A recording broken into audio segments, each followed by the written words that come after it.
I don't see anybody online either, so. Not yet. Well, Phyllis is gone. Oh, this is the cruise time. They're on the boat. Cruise. Oh, Ah, yeah. nice. That's why I'm here third Sunday rather than Reverend Pamela. They went to. Got it. Yes. That's Alaska cruise, right? Yeah. Well, good morning and welcome to Northern Lights Center for Spiritual Living, a community of people dedicated to using spiritual and practical principles to create lives we want to live. And Northern Lights Center for Spiritual Living offers practical and spiritual tools to make positive changes where? In our lives. And our promise here is to reveal, inspire, uplift, celebrate, and magnify your greatness. Woohoo! Oh. We acknowledge our presence here on the traditional and unceded lands of the first people of Seattle, the Duwamish and Coastal Salish peoples. These people are still here, and we join with them in how they continue to honor and bring to light their ancient heritage. We seek to resist the erasure of Indigenous histories as we work towards honoring and inviting the truth. In a similar fashion, we acknowledge how much of what we know in this country today, culture, economic growth and development throughout history and across time, has been made possible by the labor of enslaved Africans and their descendants who suffered the horrors of transatlantic trafficking, chattel slavery, and Jim Crow. We also name the Asian and Chicano people who toiled with little recognition. We are indebted to their labor and their sacrifice, and we acknowledge the tremors of that violence throughout the generations and the resulting impacts that can still be felt and witnessed today. And this comes from T.J. Stewart. Please join me, if you would like, in our opening song, In This Very Room by Ron and Carol Harris. Ooh.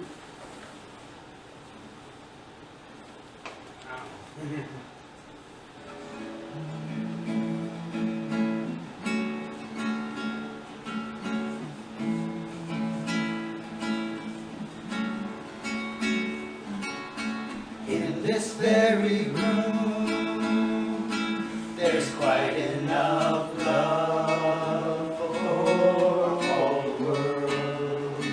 And in this very room, there's quite enough joy for all the world.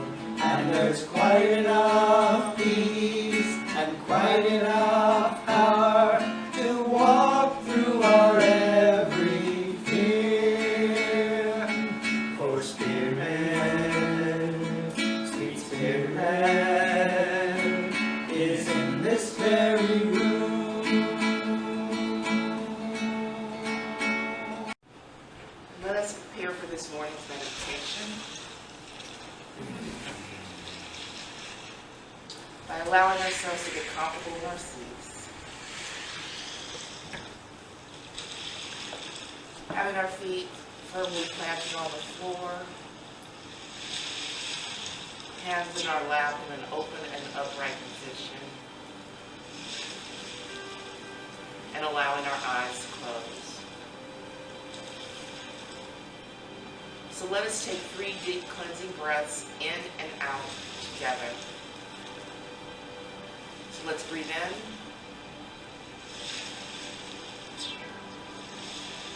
And let it go. Let's breathe in again.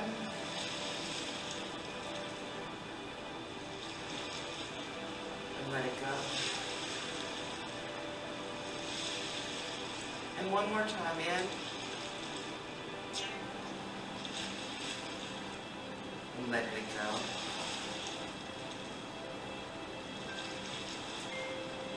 And just making sure that every part of us is relaxed. That every part of us has just let go. That every part of us is just here in this now moment. Experiencing the sweet surrender. And letting go.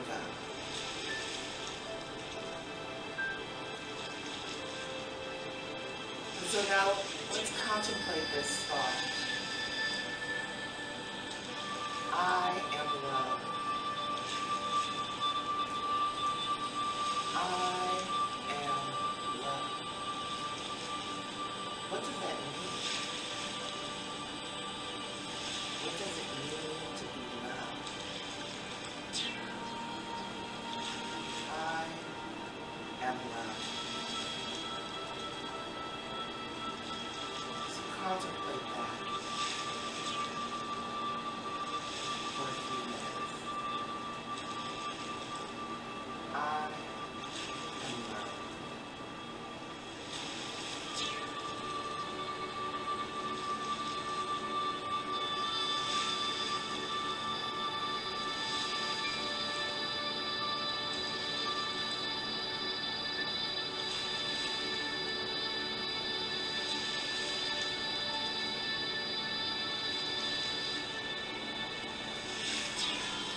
Now let's contemplate the thought that everyone is loved. What does it mean to you that everyone is loved?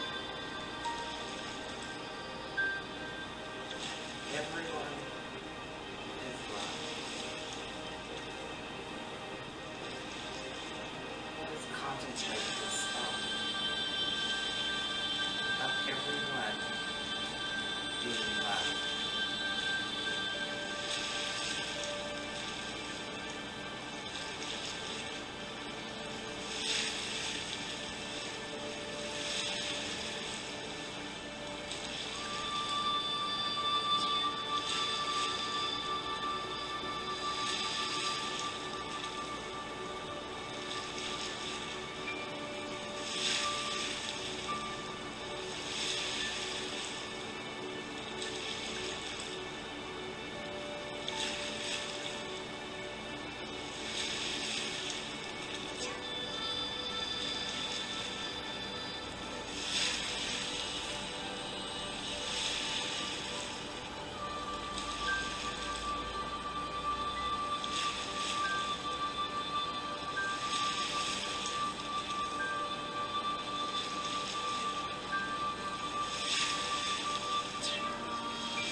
Now let us be with this thought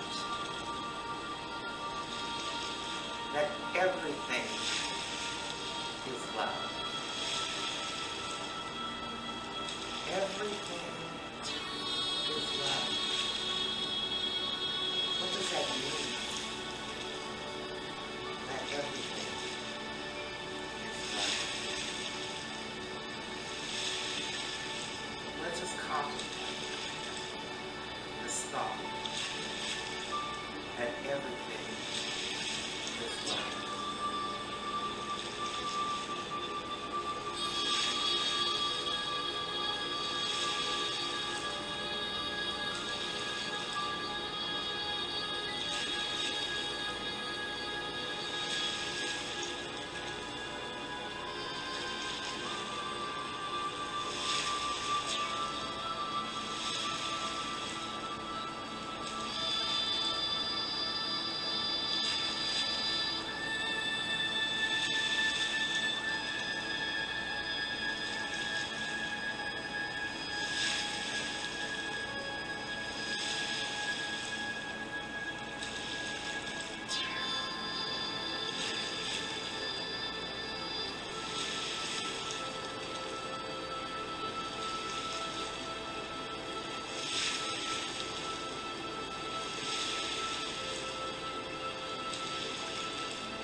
We are loved.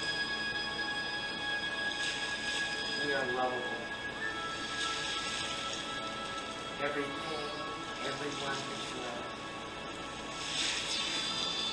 Let us operate in love. Let us only see love in every area of our life.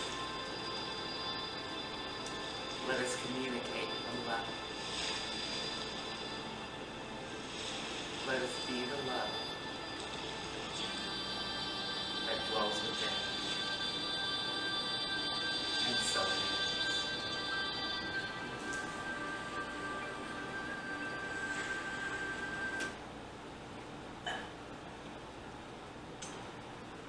So this morning's reading comes from my phone, as usual. And it's called The Importance of Love in Our Lives. Top 10 Reasons Explained. And it's Paris, let's see, how does he pronounce his name? Walam Bingo. Okay? Okay. Don't know it. Believe it or not, love runs the world. People make many sacrifices, like changing religions for it, Love is a feeling supported by a decision to care for another person unconditionally. This article discusses the importance of love in our lives.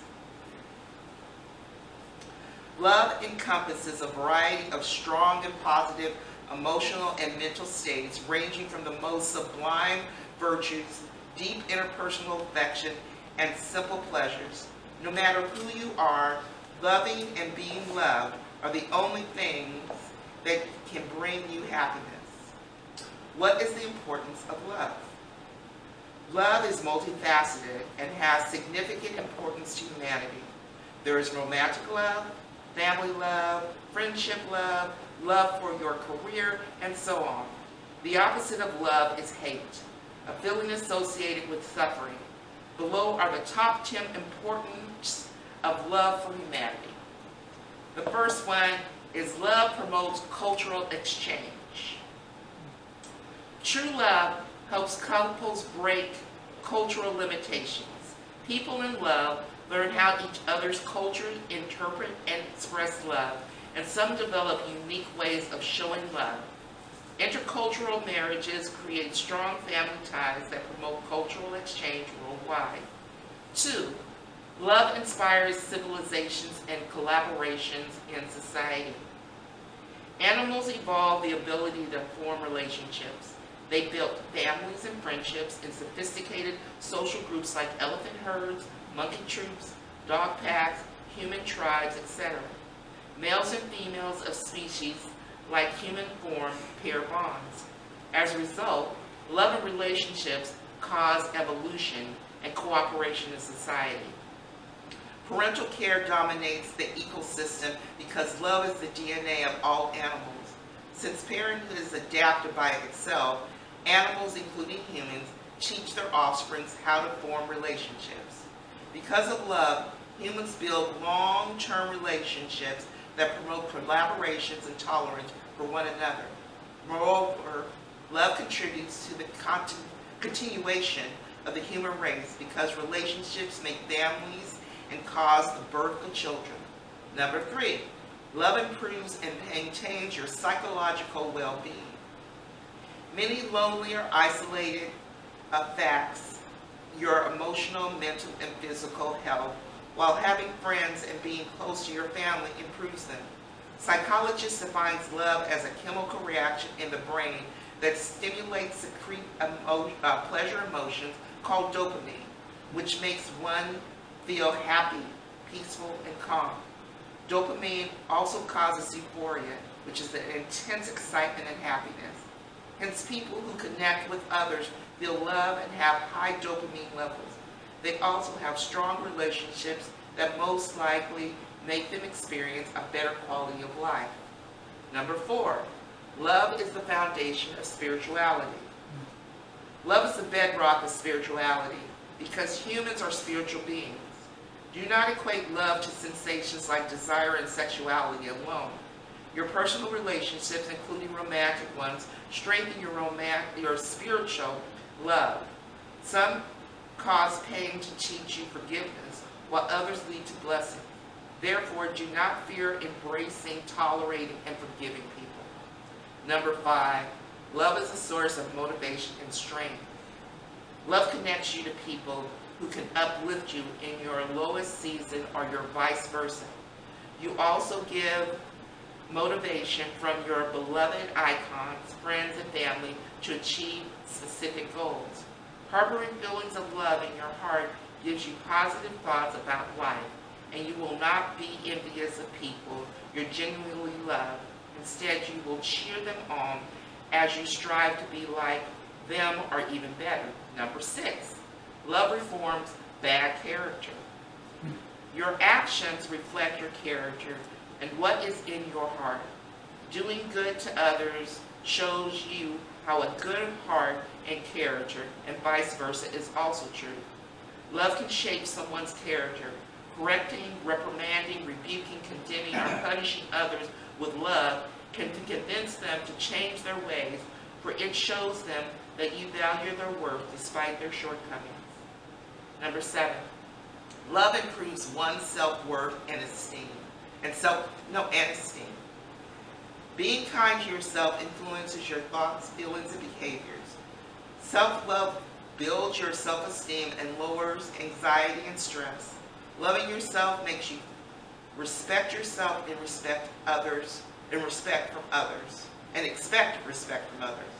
It helps you drop bad habits like perfectionism, which I know no one has in this room, and people-pleasing, and you will stop tolerating abuse or mistreatment from others. Loving others also makes them feel worthy and confident in themselves. Number 8, love builds trust among people.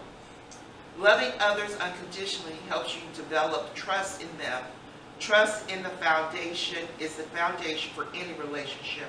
The close relationship between trust and love makes a relationship last for years. Trust means having a positive attitude and thoughts toward others. You believe they have good intentions for you and feel positive vibes when you are around them despite not knowing much about their backgrounds and character. Someone who breaks your trust does not genuinely love you. And number 9, love builds a strong family. Being warm, caring, and affectionate with your parents, siblings, and relatives strengthens your relationship. Family is not limited to blood ties. You can build family love with people who want to function as a unit. Mature family members mind how their behaviors affect others, respect their opinions of others, take responsibility for their mistakes, and there for others in tough times, and support family goals and activities. And number 10, love creates a healthy working environment. People working for companies that promote a love culture are more committed to their jobs. An office that allows you to express affection, tenderness, care, and compassion for one another promotes high job satisfaction among job mates.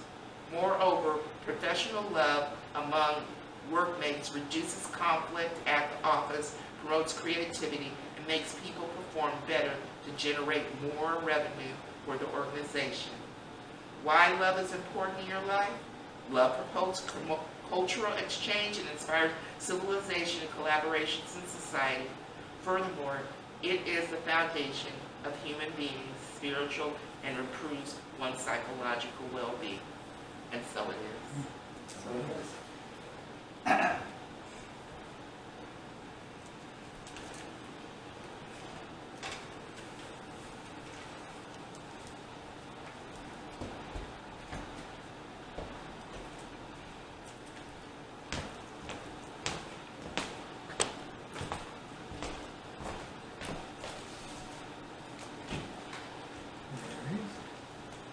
So we have our declaration, which we go through 3 times.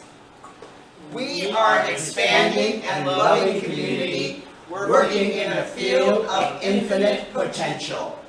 We are an expanding and loving community working in a field of infinite potential.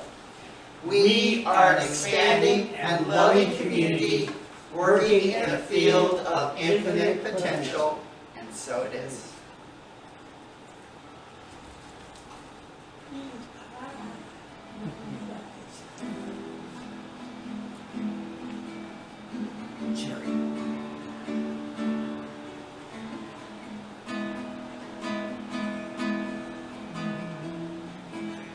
Sweet as pie with vanilla ice cream, close twilight recalling a dream born from the back, and it seemed bright, bright, a subtle moonbeam. What's gentle lips of my life? What's gentle guides me through strife? What's gentle shows me the light? Yes, what's gentle uplifts my life. Sweet as pie with vanilla ice cream, close like recalling a dream, warm from the back, and its steam, bright like the subtle moonbeam. What's gentle lifts up your light. What's gentle guides you through strife. What's gentle shows you the light. Yes, what's gentle uplifts your life. Sweet as pie with vanilla ice cream, close like recalling a dream, warm from the back, and its steam, bright like a subtle moonbeam. What's gentle lifts up our life. What's gentle lifts us alive. What's gentle shows us the light. Yes, what's gentle uplifts our life. Sweet as pie with vanilla ice cream, close like recalling a dream, warm from the back, and its steam, bright like the subtle moonbeam. What's gentle lifts up my life. What's gentle guides me through strife.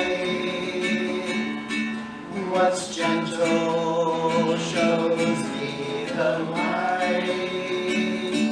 Yes, what's gentle uplifts my life.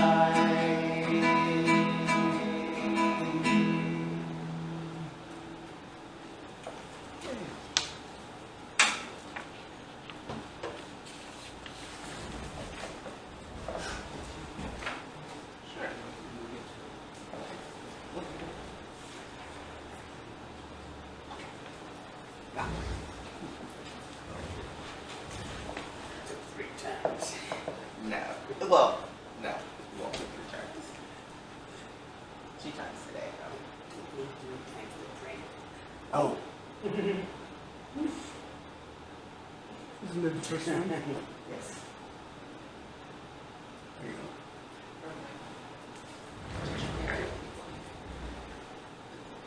Whichever, yeah. And yeah.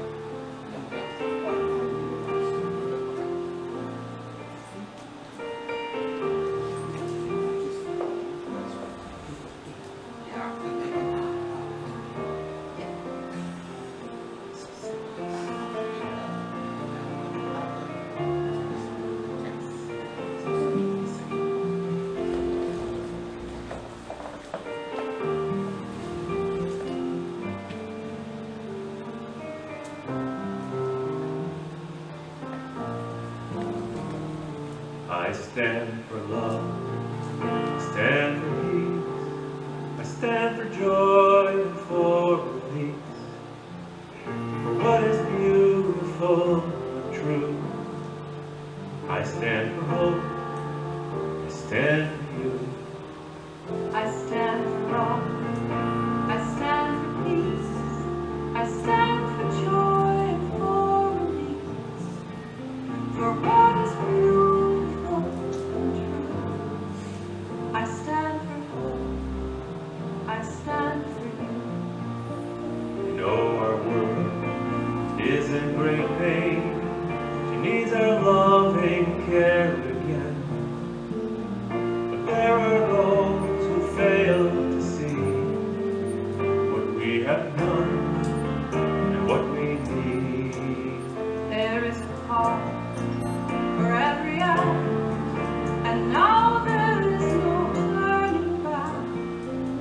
We burn a bridge, we let it draw. It's time to rise, the time has come. To stand for love, to stand for peace, to stand for joy and for release. For what is beautiful and true, to stand for hope, to stand for you.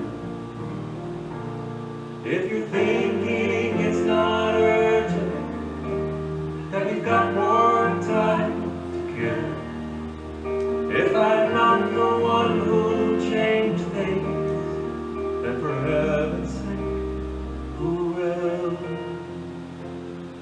So I will move, and I will climb that mountain one step at a time.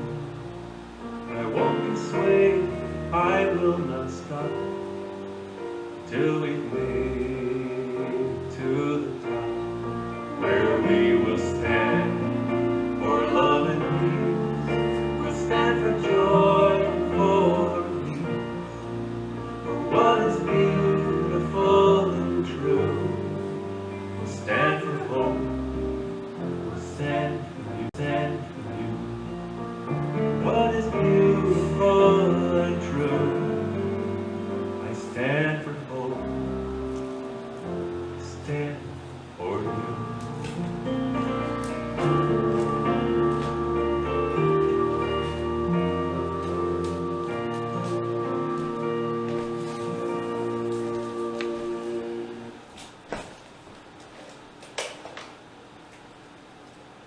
So that was Ann Hills and David Roth, I Stand for Love.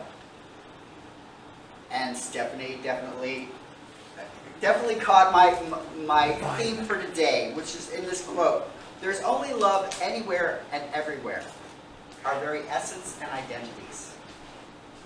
Love is the very lives we live." When we bring our focus back through love, through our practices, we shine love into the world, and we perceive love in our lives. So I wanted to make the connection between love and gentleness. In the first week, Michael talked about gentleness with ourselves. Last week, Reverend Pamela talked about gentleness in the world. I want us to look at how we bring love into our every action.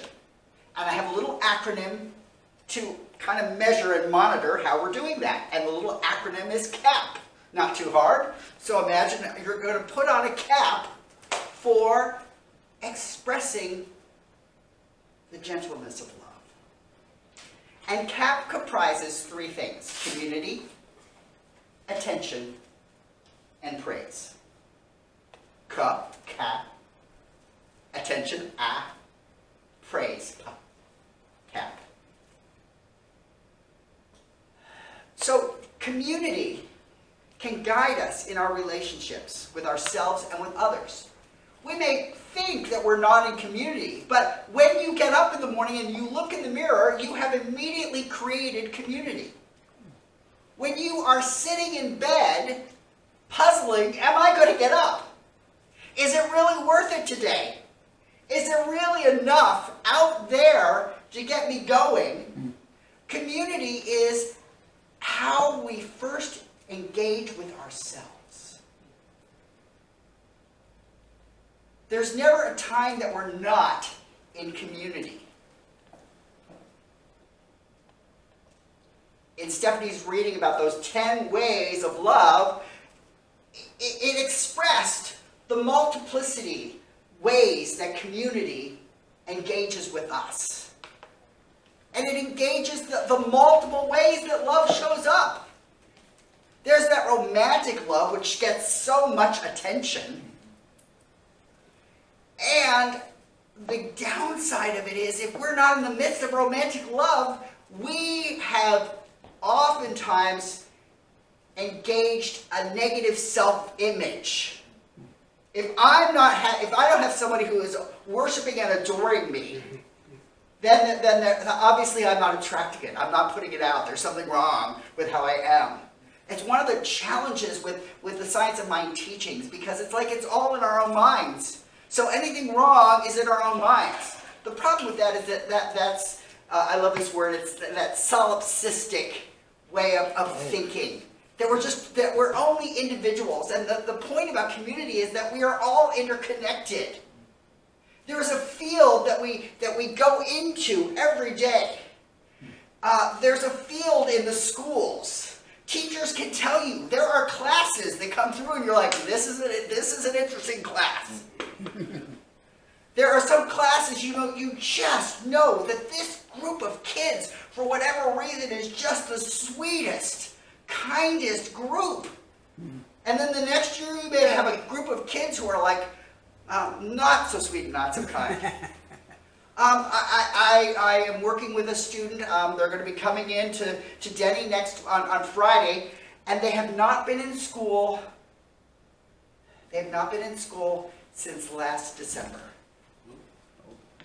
They've not been in school since last September. I'm sorry, last December. Last December. It's pretty bad. And in the meantime, he and his sister were at home when their mother died. She had her legs amputated because of medical difficulties, and her condition just kept getting worse and worse. And he and her sister were both home when their mother died.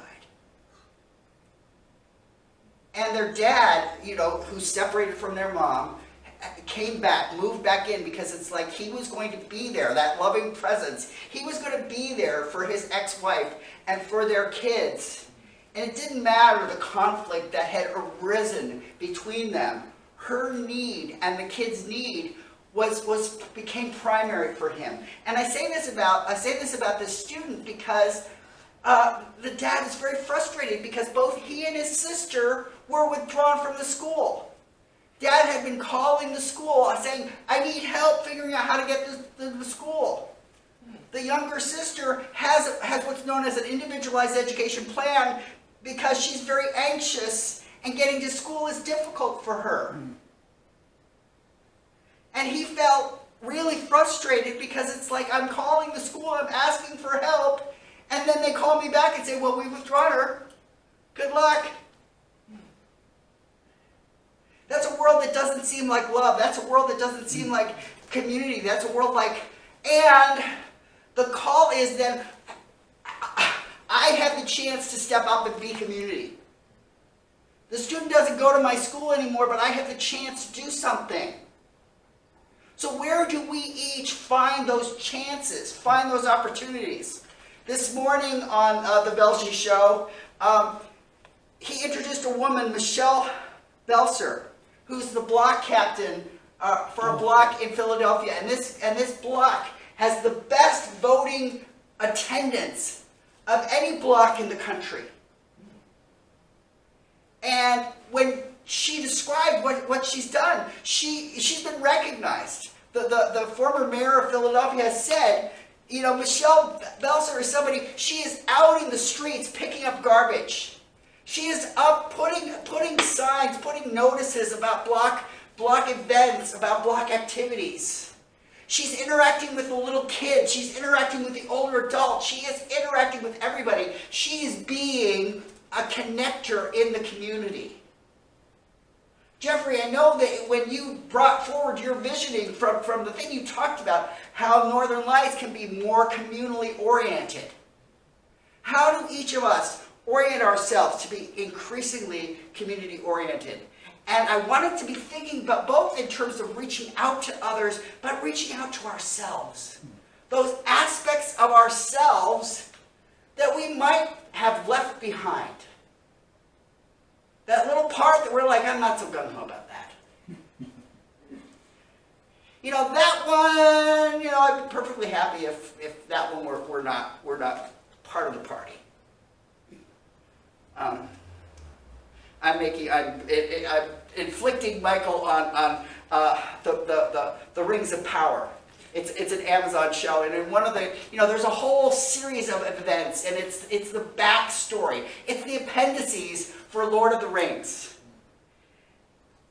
And anybody who's ever seen the Lord of the Rings, the appendices are just vast.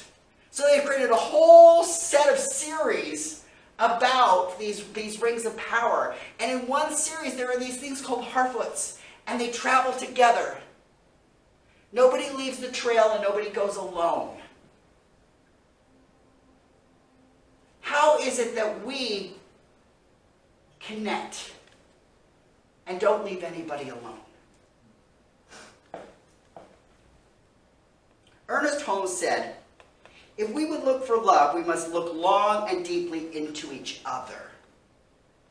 We must look away from the differences until we penetrate the unity of the whole. We must look away from the differences until we penetrate into the unity of the whole. And this comes from what religious science teaches.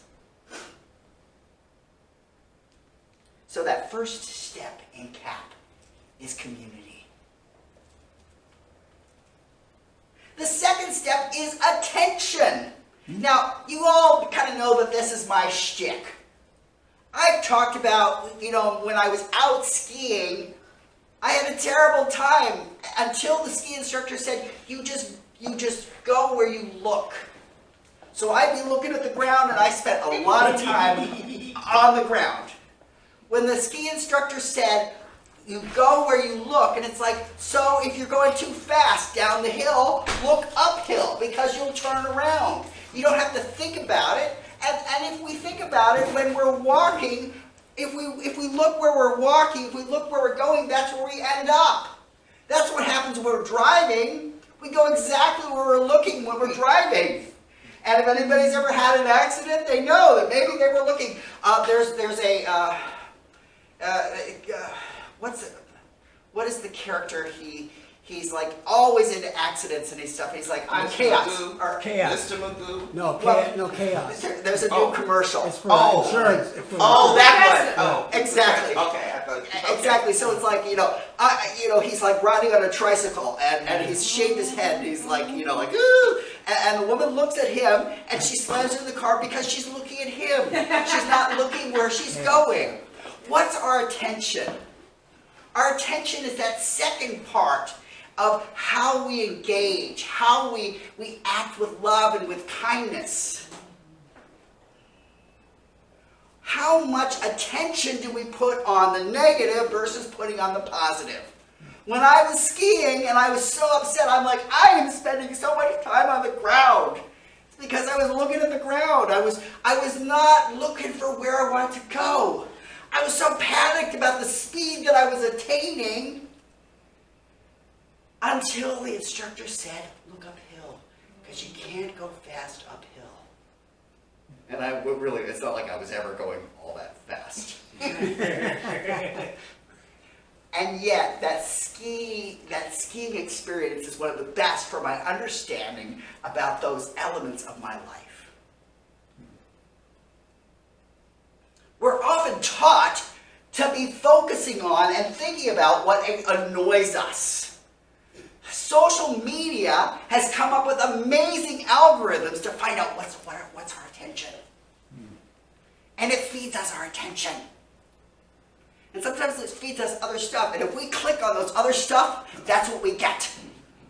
Michael has clicked on ads and it's like suddenly there's just all of that stuff. Every single time he goes back to it. Our attention is hugely directive of where we go and how we get where we're going. We know that idea. What we focus on, more of it happens. It's one of those laws of mind. It's the algorithm. So are we celebrating diversity? Are we celebrating what's in the world, or are we bemoaning it? There's a certain person, I won't name any names because I think you'll all guess, who loves being people's vengeance. He loves the status as victim. I'm the most, there's never been a bigger witch hunt than for me. And I'm doing it for you. I don't know. We're going to win so much. You're going to be so sick of winning. because you've been a victim.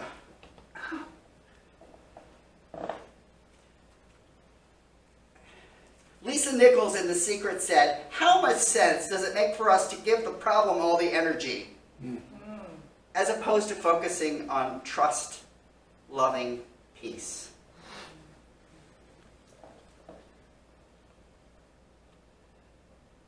Everybody has a right to their opinion, but how much attention to other people's opinion are we going to give? How much attention do we give our own opinion? How much do we look at it? How much do we attend to what we're even saying? One of the big things in practitioner training was start to become aware of what our words are. Look at our words. I was walking by two people at the school district main building, and the one person is, "I am just so stupid." And I'm like, I have to just stop. And I'm like, "I'm sorry to interrupt. And I just want to acknowledge that you are a wellspring of wisdom. There are so many decisions that you make that are right decisions, that are good decisions. There are so many choices that you make that have uplifted yourself and that have uplifted others. Please, rather than thinking anything or ever saying you're stupid, recognize your genius." She kind of looked at me. Did they punch you? No, but I'm just saying, sometimes we can catch it in others. But in that practice of me speaking up and saying it, we've definitely, Michael, have seen this, when we're standing in line and if someone says something negative, I cannot help but speak my mind and say, "Oh, I have to negate that. I respectfully disagree." And I have yet to have anybody say F off or, mind your own business. I've yet to have anybody, I genuinely have had lots of people say thank you. And I don't do it because I'm like, "Oh, I'll get thanked." I do it because in that practice of finding it for others, it becomes that much more automatic for myself. How many times have we been critiqued as little kids? There's a story that I'm going to share a little bit later, but it fits now. It's like so this little child had made a mess, and the teacher scolded, "You are a mess," and the child retorted, "I may have made a mess, but I am not a mess." Oh, I love it. So that child has learned that. Take to the principal's office. How do we give ourselves that same credit? How do we direct our attention towards our genius, towards our kindness, towards our beauty, towards our truth?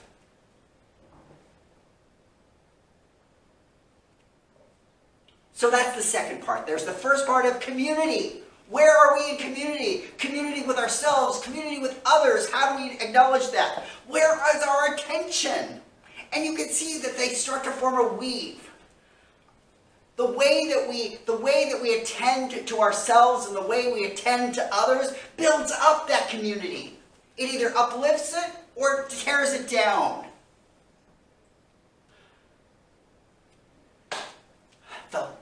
The last piece of that acronym, CAP, is praise.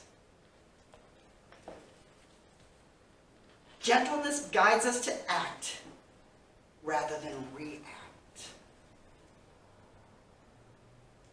To give the space and breadth to what our emotions are. We're not simply covering them up. We're not covering up what's out there that's a problem in the world. We're making the space that there's more than that.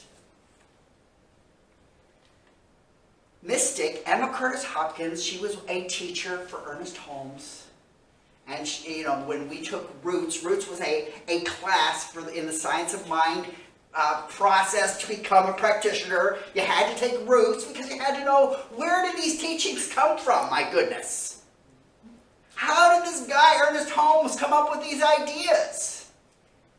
he built on the ideas of others. And the ideas of others, he went back to, others that were in the 1800s. And in fact, he went back to others that were in the BCs. Early Greek philosophers, early Greek conversationalists. And to be honest, Ernest Holmes didn't have the access to the array of civilizations that we now have access to. There's much more knowledge about the African wisdom that found so deeply so much of what's in the world. Let's be honest, the whole concept of zero came from Africa. Africa understood something that the rest of the world didn't understand because Africa had experienced zero. And they were able to use it in a way that advanced mathematics. BC. It was. Just read about it. So Emma Curtis Hopkins wrote, if I were asked directly as to the quickest way for a scientist to get their healing power going, I would probably say, praise everything and everyone in your mind, and as far as your mental convictions will demonstrate, promptly speak these praises aloud. And I'm going to say that again because I think it's really important. The quickest way for a scientist to get their healing power going, I would probably say, is praise everything and everyone in your mind. And as far as your mental convictions will demonstrate, promptly speak these praises aloud. Now you might ask, do I praise those annoying things? Emma Curtis Hopkins does not say to praise the annoyances. She's not telling us to praise the events in life. Oh, thank God for that car accident. I praise that car accident. She's not saying that. But she's saying to go beyond the appearance to the source behind it. So if there's an accident, praise the fact that there's a person that's living in the midst of that accident. Praise the fact that there are people coming to bring care and to lift things up, to make things better. Praise the source at all times. Praise our lives, praise our health, praise our abundance, praise our enemies by looking who they truly are. Emma also wrote, complaining and whining are only exhibitions of great desert moments. Spots in our character. You must fill up deserts with rain and fertilizer. So you must transform your moments of complaining by praise and descriptions of the good in the universe. I'll say that again, and you'll see this because I'll put it in my weekly thing also. But complaining and whining are only exhibitions of the great desert spots in our character. We must fill up deserts with rain and fertilizer. So we must transform our moments of complaining by praise and descriptions of good in the universe. What might happen if we look at everything as an opportunity for good? Eli Wiesel in Night spoke about the travel from the ghetto to the death camp. And he spoke about seeing the crack in the train that enabled him to see the pink of the dawn. He sought for the beauty in the midst of something that was anything but beautiful, anything that was heartening, anything that was uplifting. He still looked for it. And remember, that comes from that action of attention. So attention can contribute to praise. And praise can create this, instead of a vicious cycle, a vicious circle, a little black hole into which we get sucked down, praise can lift us up. Praise can take us to places of transformation.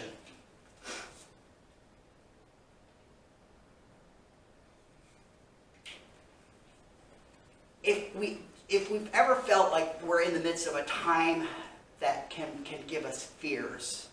I was listening to a radio broadcast yesterday about someone that was saying there's a fundamental change in the way that the brains are wired in young adults that haven't been wired this way before.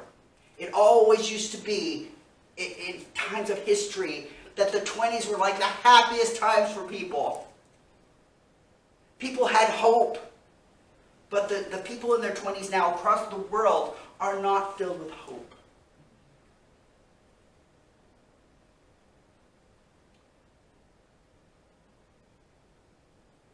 He argues that, you know, this fixation on this has changed the way the brain operates. You know, I mean, when we were young, we were like talking with other young people.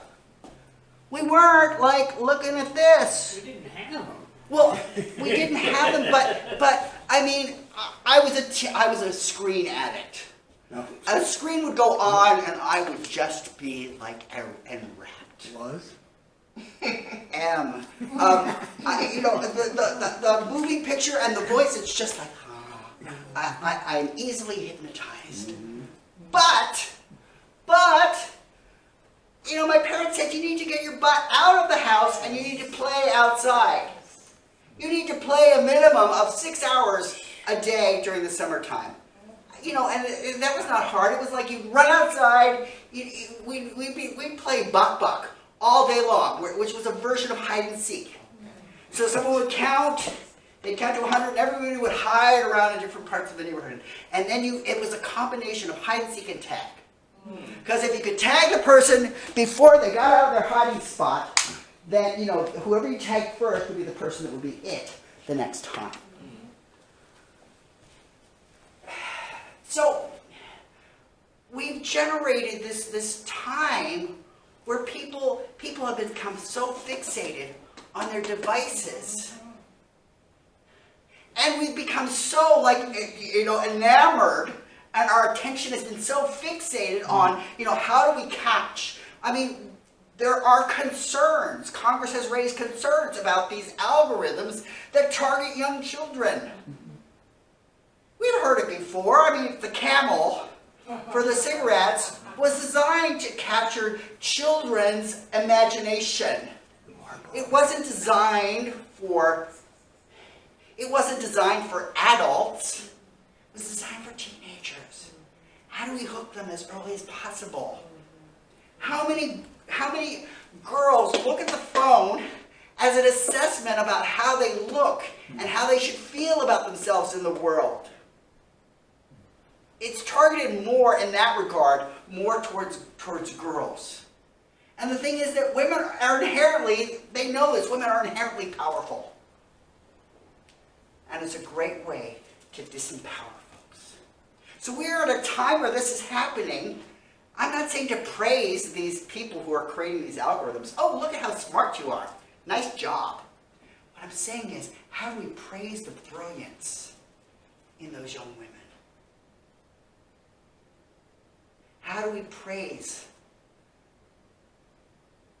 opportunities that are being presented? Again, I mean, when I was growing up, I lived in constant fear. Is the world going to blow itself up in a nuclear holocaust today?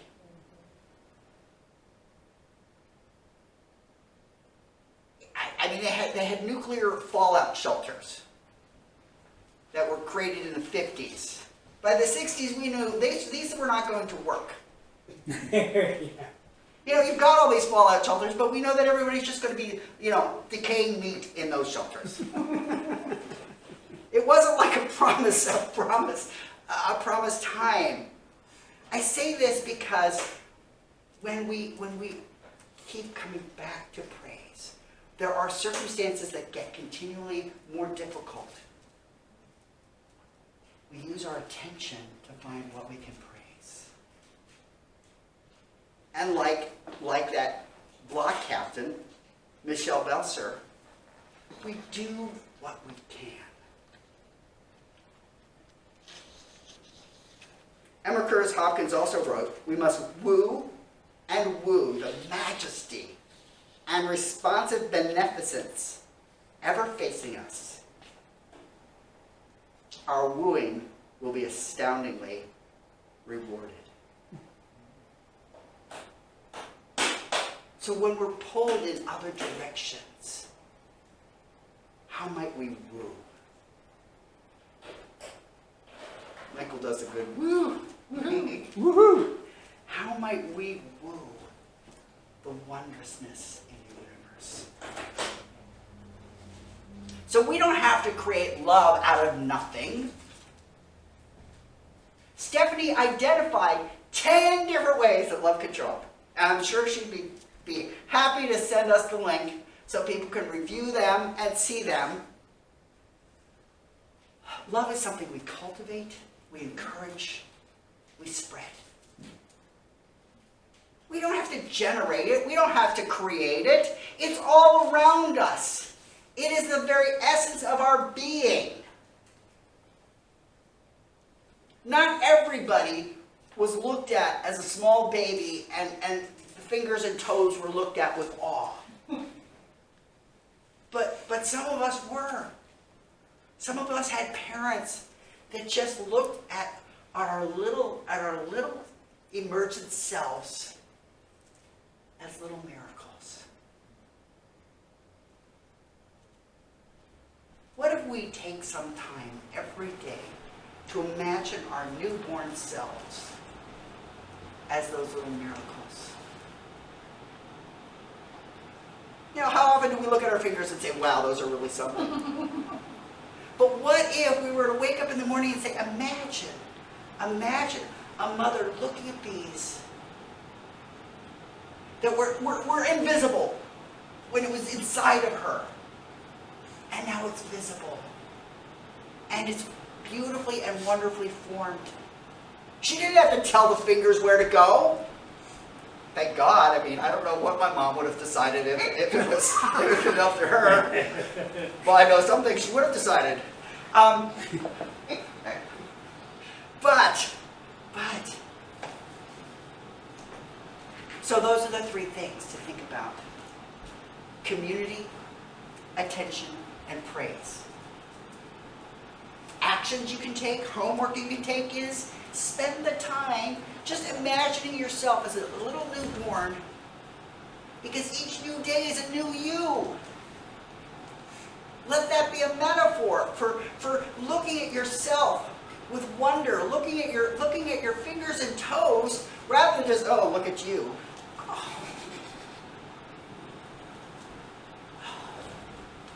How many times have our body failed us and we're like, but instead, look at this. Look at this. To take on that attitude of amazement, of praise. Another action that we can do is take time and just look at the news. I know, maybe you already do, but look at the news, and then after you look at the news, look at your feelings. So I see a certain person who's on a criminal trial and complaining about being on a criminal trial and getting to talk about being on that and sounding pitiful. I find myself feeling really irritated that other criminal defendants don't get that same kind of attention and liberation. The invitation is to look at my feelings about that, look at that, wrap it in a space of love and send it love. How do I be a more loving presence rather than a...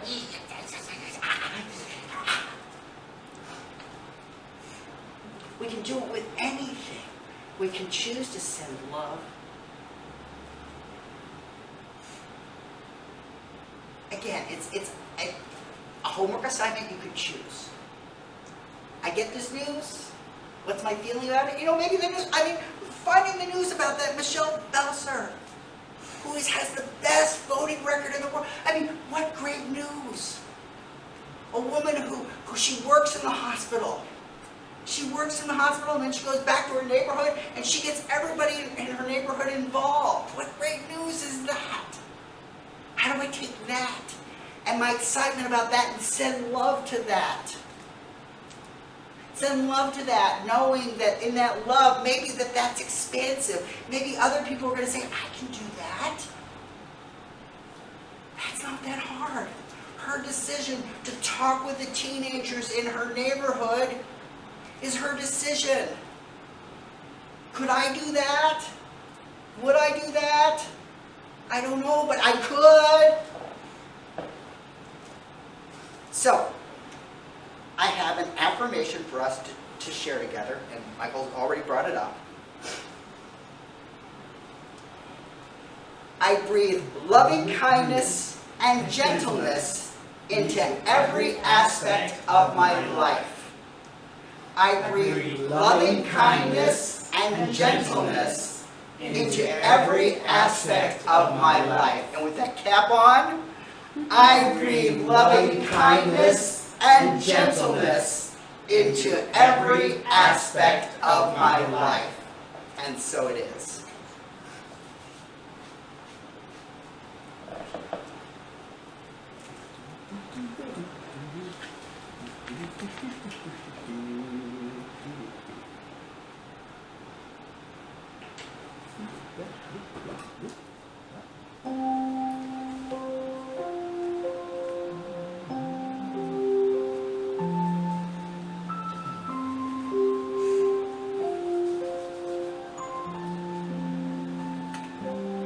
May I be filled with loving kindness.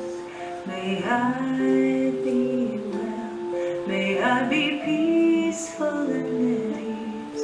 And may I be happy. May I be filled with